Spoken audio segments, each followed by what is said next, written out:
Visakha jail ఇప్పుడు చాలా కీలకమైంది.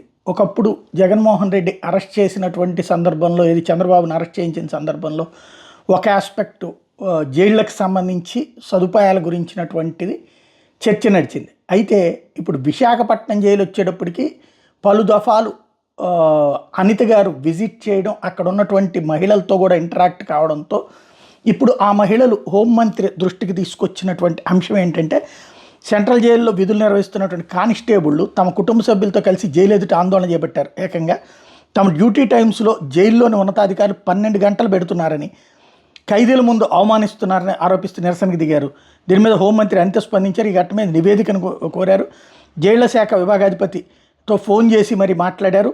దీంతో పాటుగా డీఐజీ రవికిరణ్ విచారణ చేసి సిబ్బంది ఆందోళనకు దారితీసిన పరిణామాల మీద దర్యాప్తు ప్రారంభించారు. మరోసారి సిబ్బంది కుటుంబ సభ్యులు ఆందోళన నేపథ్యంలో సూపరింటెండెంట్ అయితే ఇంకోవైపున కుటుంబ సభ్యులు వీళ్ళందరూ మాత్రం సిబ్బంది కుటుంబ సభ్యులు మరోసారి ఆందోళనకు దిగారు. ఏంటంటే సూపరింటెండెంట్ వివరణ మాత్రమే తీసుకున్నారు. విశాఖ సెంట్రల్ జైలు డీఐజీ వ్యవహారానికి సంబంధించి అందరి వివరాలు తీసుకోవాలి, దాని ఆధారంగానే నివేదిక ఇవ్వాలని డిమాండ్ చేశారు.